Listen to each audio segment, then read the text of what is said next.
Hi, Time. Garry. How are you doing? So Oh, thanks you, for having me. thank you for joining us. So, you have an incredibly packed, compact career already, even though you haven't got huge years on the board. And we're going to learn so much in the next 10 minutes or so of the variations of the rounded, curvy career you've already had. So, tell us what you do. In my current role, I work at Cornwall Insights Ireland, and I'm an analyst specialising in the energy sector. And my primary responsibility is to conduct comprehensive research and analytics of European and Irish energy markets. And this kind of involves tracking regulatory changes, market trends, and pricing dynamics and policy shifts that kind of impact the energy landscape. Um, Wow, that's an awful lot of stuff. yeah, it That's is. Yeah. and an awful lot of moving Mm, dynamics because obviously you've got a very new to many industry, which is, yeah. as you say, so you must find you're communicating in different ways to different stakeholders, I guess. Yeah. Yeah. Yeah. Yep, go ahead. Tell us Yeah. more. Yeah, so I suppose communicating, yeah, like very complex ideas to different stakeholders and different audiences that kind of come from all aspects of the industry and all aspects outside of the industry as well. I mean, energy affects everyone, and yeah, I suppose also a huge part in the role we have here, or in the role I am in now, that kind of goes across the board is effective communication. So breaking down really complex ideas and making them short and concise and understandable. And it's kind of sorry, I'm babbling on here, but it's No, it's really hard. good. It's good stuff. It's it's really hard to have that fine line between technical accuracy and sort of simplification of of of these ideas. And I guess it's also, we're conditioned in a way to believe that you can't be both. That Oh yeah. you can't be of an analytical right side of the brain and also be able to be creative. We're conditioned in that, and yet you're sort of proof in a small way that you can be because Yeah. you're two loves, right? I guess. Yeah. Tell us a bit about sort of that, being told you're only an X early in your career and finding yourself that now you're able to blend two of your loves. Yeah. So when I was doing my leaving cert, and I sat down with my career guidance counselor, um, I was supposed to go to NCAD and I was supposed to study product design. But because that was what I was good at basically. And I was sort of pigeonholed early in school to kind of go for that career and be that and be this. But I always loved science. I always loved physics, which is a bit random. And I put my course what was it? Industrial and environmental physics on my CEO application, as well as the product design in NCAD, just to chance my arm to see if I got it. And I did. I got the physics, and I only wanted to do product design basically because it was the more engineering side of the arts. It was there was physics modules, there was CAD, there was stuff like that, and I was really interested in that. And I was like, well, if I'm only doing that because of that, I might as well bite the bullet and give physics a chance. And I did. And it wasn't easy, but nothing is. So if you're gonna put effort into something, you might as well go for what you're thinking. And yeah, and after physics, I did a green tech skill net course called Intro to Wind, and that part of that I had to do an internship. One was in electro route, and one was in Cornwall Insights. And Cornwall Insights liked me, they kept me on and started my career Well, I in love that. energy. I love that aspect of the story where you were wise enough and had enough informed information to make the decision that you could do either, but you chose to do another, and the A and the B, which is wonderful. So now that you find yourself, I hope they gave you a contract after your internship, and now you're in a real job. Um, what's a typical day? A typical day. Oh, um, so I suppose it would start with me like reviewing latest industry news and like trends. We have to kind of stay informed in developments. And I know we both know that the energy industry is always there's always something happening, something changing nearly every day. And because of that, my tasks can also kind of vary day to day. They kind of range from data analytics to maybe consultation response writing to industry stakeholder interviews and so on and so forth. And I suppose the most consistent thing that is part of my routine is collaboration involving like discussions with colleagues and sort of external clients about key insights and key findings that I come across during my research and my analytics. And yeah, and I often engage in client meetings and, as I said, internal discussions and presentations, which are very scary, but But it's interesting because it's like a data analytics. When you look at the title, you think, oh, you're just absorbed all day, every day in data. But in mm, actual fact, one of the things we learn is that there's no point in having all the data if you can't communicate that clearly, concisely to people that need to make informed decisions. And I guess there's numbers of discipline. You've got to search for the data, you have to analyze the data, and you have to present it.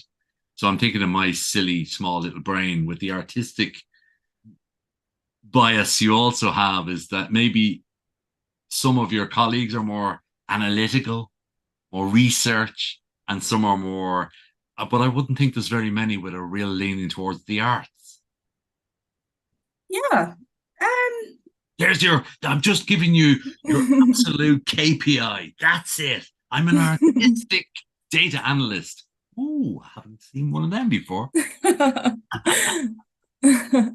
Yeah. Yeah. You'd be surprised the crossover of not even just like art as a subject. I mean, just like being like having a creative mind and in this industry is so very important and big picture ideas and stuff to step back from those little intricacies and those little research projects and stuff and step back and say, how does this all fit together? And I'd say nearly all of my colleagues can do that. Not all, only a few of them would be so kind of, as you were saying earlier when you were watching Oppenheimer, he was so into his own data Right. and stuff that he couldn't see. He had to take people in to write up to draw ideas to bring it all together. And yeah, so you'd be surprised what as I like that. I like what you said earlier as well about collaboration. Because sometimes we have a view that, oh, I have all the tools and I have all the access. So, but it's only when you bounce it off somebody else or you ask them to look at other trends in other sectors that you start to see meaningful data. You travel a little bit, do you, with your work? um no. So we have, yeah, I get to stay at home. No, so we have clients from all over the world. And since the pandemic and since the uptake of remote working, we also have colleagues from all over the world. And I suppose that kind of allows us to kind of gain insights into energy markets kind of beyond Europe and beyond Ireland and give us like a lot of opportunities that wouldn't be there if we did have to travel, or they would be there, but they wouldn't be as accessible And, or and doable. Is that one of the things about the industry, as it's into yourself at the moment, is that, more is happening in the energy slash electricity sector in the last 10 and probably next 30 than nearly happened in the previous 100. It's Yeah. so dynamic and fast. Is it hard to find exemplars? Or is everybody moving up or moving down at the same time? And is that the value of speaking to colleagues that are offshore wind is big in Ireland? There's other jurisdictions that have slightly more advanced, but not 25 years ago, only 3 to 5 years ago. Is that what you mean by colleagues and cross pollination of ideas? Yeah. So yeah, of course, yeah, colleagues and that's what I mean for sure. And what then, with all that vast array of content and information and data analytics, what's the most frustrating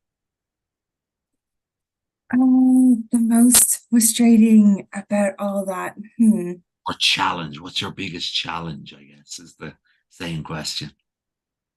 And my biggest challenge, I suppose, in my job at the moment is I suppose, as we were saying, the energy market involves a lot of complex policies, a lot of changing regulations, and oftentimes to make informed decisions you'll need like intricate forecasting models and data analytics to sort of back up your decisions. And the biggest issue is sort of when you're translating these ideas is getting the right balance between technical accuracy and simplification.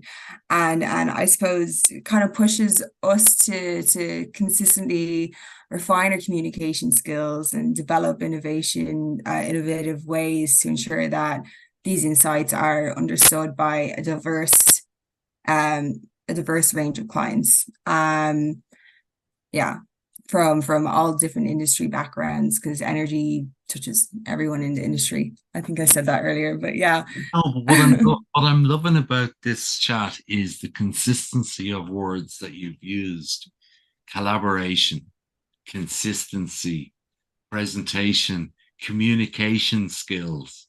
Because we're nearly learned conditioned to believe in school and college that knowledge, just knowledge, is what you need.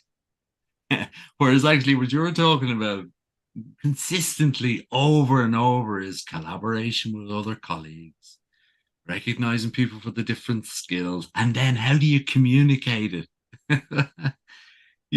And that's what you've woven into this 10, 12 minutes. When I think about the artistic aspect of your creativity, it's collaboration, it's communication. Yeah, and you're in an industry, and I might finish with this by asking you this.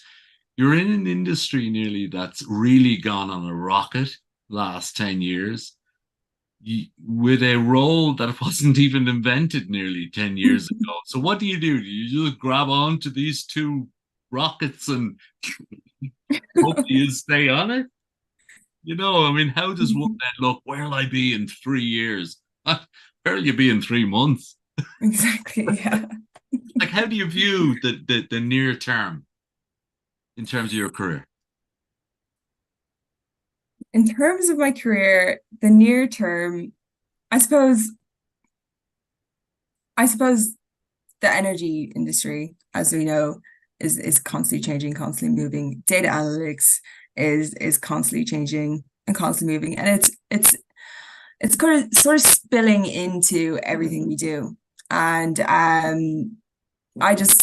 hope that see, for me, this is my dream, because I'm really into data analytics, but my hope is that my job will become more data focused rather than yeah, more data focus is what I prefer in the next couple of years. And to sort of, I don't know, to sort of help the energy transition, we need better technology, better data, better better talent out there that are equipped to analyze all this data that we're expecting. And yeah, I hope I'm one of those Well, people.